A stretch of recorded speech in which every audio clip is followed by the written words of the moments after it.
శరన్నవరాత్రి ఉత్సవాల ఏర్పాట్లు బాగున్నాయని రాజానగరం ఎమ్మెల్యే బత్తుల బలరామకృష్ణ తెలిపారు. అన్నపూర్ణాదేవి అలంకృత జగన్మాతను దర్శించుకోవడం సంతోషంగా ఉందన్నారు.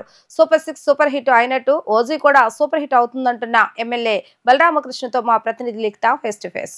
కిలాద్రిపై దేవి శరన్నవరాత్రి ఉత్సవాలు అంగరంగ వైభవంగా కొనసాగుతున్నాయి. మూడో రోజు అమ్మవారు శ్రీ అన్నపూర్ణాదేవిగా భక్తులకు దర్శనమిస్తున్నారు. ప్రతిరోజు అమ్మవారిని దర్శించేందుకు రాజానగరం ఎమ్మెల్యే బత్తుల బలరామకృష్ణ కూడా వస్తున్నారు. ఏర్పాట్లు ఎలా ఉన్నాయి ఏంటో మనతో మాట్లాడటానికి ఎమ్మెల్యే ఉన్నారు, ఆయన అడిగి తెలుసుకుందాం. సార్ చెప్పండి, రోజు దర్శనానికి వస్తున్నారు, ఏర్పాట్లు ఎలా ఉన్నాయి ఏంటి? ఏర్పాట్లు అద్భుతంగా ఉన్నాయండి. గత సంవత్సరంతో పోలిస్తే కూడా గత సంవత్సరంలో చిన్న చిన్న పొరపాట్లు జరిగి ఇబ్బందులు పడ్డవి కూడా అనుభవంగా తీసుకుని అన్నీ కూడా సరిచేసి అద్భుతంగా ఇక్కడ ఏర్పాట్లు జరుగుతున్నాయమ్మా. ఎక్కడ ఏ ఇబ్బంది లేకుండా భక్తులందరూ కూడా సంతోషిస్తున్నారు. ఇక్కడికి వస్తే చిన్నపిల్లలకు కూడా ఏ విధమైన అసౌకర్యం జరగకుండా కూడా అన్ని ఏర్పాట్లు చేశారు. ఇప్పుడు ఎప్పుడు లేని విధంగా కూడా భక్తులు తాకిడి కూడా ఎక్కువ పెరిగింది. ఇక్కడ ఈ రోజున కూడా చూస్తే అన్నపూర్ణేశ్వరిగా అమ్మవారిని అలంకరణ చేశారు, అద్భుతంగా ఉంది. అదేవిధంగా చూస్తే నరేంద్ర మోదీ గారికి, అదేవిధంగా నారా చంద్రబాబు నాయుడు గారికి, పవన్ కళ్యాణ్ గారికి కూడా ఆయురారోగ్యాలు ఇచ్చి ఈ యొక్క ఆంధ్రప్రదేశ్ రాష్ట్రాన్ని కాకుండా యావత్ భారతదేశాన్ని కూడా మంచి సుపరిపాలన అందించాలని, ప్రజలు సుభిక్షంగా ఉండాలని, ప్రకృతి వైపరీత్యాల నుంచి రక్షించాలని, ముఖ్యంగా పవన్ కళ్యాణ్ గారు వైరల్ ఫీవర్ను బారిన పడి అనారోగ్యంతో ఇబ్బంది పడుతున్నారు.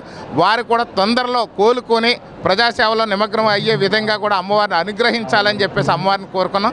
ఏర్పాట్లు అద్భుతంగా ఉన్నాయమ్మా. సార్, రేపు ఓజీ రిలీజ్ అవబోతుంది. ఇప్పుడు మీ నియోజకవర్గం కాన్స్టిట్యున్సీలో ఆల్రెడీ మొత్తం టికెట్స్ అనే హడావిడి మొత్తం ఓజీ ఎలా ఉండబోతుంది? అంటే దేవస్థానం కదా, ఓజీ గురించి మాట్లాడితే పొరపాటు అవుద్దేమో. పవన్ కళ్యాణ్ గారు ఓజీ సినిమా కోసం ఆంధ్రప్రదేశే కాదు, వారి అభిమానులు, దేశవ్యాప్తంగా ఉన్నటువంటి అభిమానులు, విదేశాల్లో కూడా సెటిల్ అయినటువంటి వారి అభిమానులు, తెలుగు ప్రజలందరూ ఆతృతగా చూస్తున్నటువంటి ఈ మధ్యకాలంలో ఏకైక cinema OG. OG super hit అవుద్ది.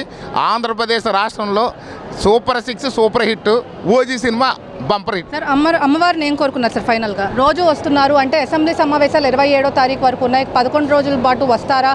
ఏం కోరుకున్నారు ఏంటి? రాష్ట్రం సుభిక్షంగా ఉండాలి, రాజానగర ప్రజలు సుభిక్షంగా ఉండాలి, తెలుగు ప్రజలందరూ కూడా సుభిక్షంగా ఉండాలి. అదేవిధంగా ప్రకృతి వైపరీత్యాలు రాకుండా ఈ యొక్క లోకమంతా కూడా సంతృప్తిగా సంతోషకరంగా ఉండాలి, ప్రజలు సకల జీవకోటి బాగుండాలని చెప్పి అమ్మవారిని ప్రార్థించాను. Thank you sir. అమ్మవారిని దర్శించుకోవటం చాలా ఆనందంగా ఉంది. రాష్ట్రం సుభిక్షంగా ఉండాలని చెప్పి కూడా కోరుకున్నట్లు చెప్పారు. అదేవిధంగా ఏర్పాట్లు చాలా అద్భుతంగా ఉన్నాయని చెప్పి కూడా ఎమ్మెల్యే బత్తుల బలరామకృష్ణ చెప్తున్నారు. ఇది కూడా పరిస్థితి. వీడియో జర్నలిస్ట్ శ్యామ్తో లిఖిత, వీడియో న్యూస్ ఇంద్రకిలాద్రి నుంచి.